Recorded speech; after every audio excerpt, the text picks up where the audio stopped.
Water, water, water it. I got a public service announcement. It's about to be hot, about to be brutally hot. The next 2 or 3 days is gonna be insane, okay? So there's a lot of plants though that are looking really good around town, and we sell them here, and I'm gonna show you 3 that really need added water. And if you mess it up, they're gonna die quickly, so we don't want that. Look, Steve's over here watering our trees right now on the lot.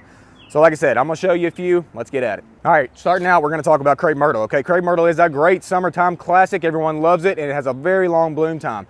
And whenever they're latched in, they're actually very drought tolerant. But whenever you first plant a Crepe Myrtle, if you don't keep it soaked, this is what's gonna happen. This here is an underwatered Crepe Myrtle. We need to water this here soon because it's got this general just wilt to it. You can see, it just looks different. If you plant one and you come home one day and you see this wilt, gotta make sure you water it, okay? Don't worry about watering those leaves, just make sure you get that water right to the root zone.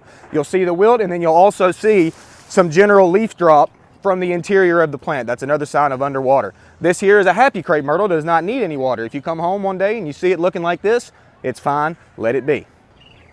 Perennial Hibiscus, they just showed up today. Literally, this bloom just happened today. An absolute summertime showstopper. I love them. But this time of year, we have to water them before the end of the day. Every day, they get this general wilt about them, okay? They're a very thirsty little perennial. Beautiful, absolute beautiful shrub. But when you first plant them, you gotta make sure you keep them moist. You cannot overwater, people. And during this summertime heat, overwatering is not an issue. It's the underwatering. So if you see that wilt or if you see a plant die very quickly, it's because it didn't receive enough water. Make sure you keep them wet. Next off, we've got hydrangeas. Obviously, classic summertime blooming hydrangeas. Everybody loves them. They also need to stay pretty wet, y'all, okay? So this is a good looking hydrangea. Look, it's up and perky. Blooms are looking great. Stems are very erect, looking good. And then we move over to this guy.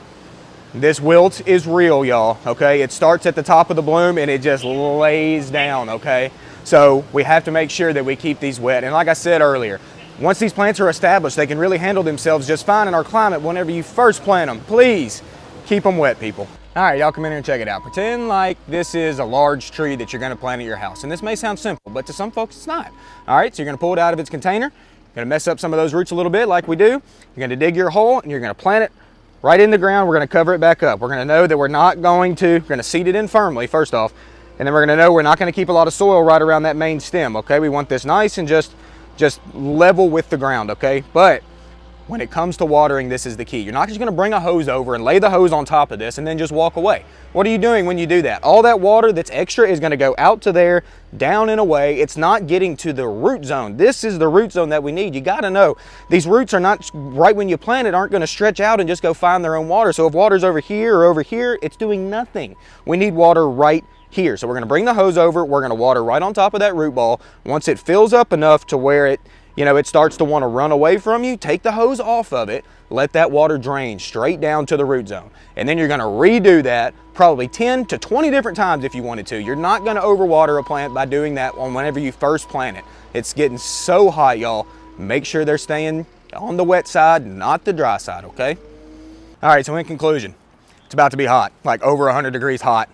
We all need to stay hydrated for sure in this weather. I know I do out here, it's cooking. So trees and plants are no different. If you want to buy plants now, you certainly still can. You can certainly still plant them right now, but we gotta keep them wet. I just showed you how to water. I think everybody can do it. Make sure you get it done. It's gonna be nasty. Water it.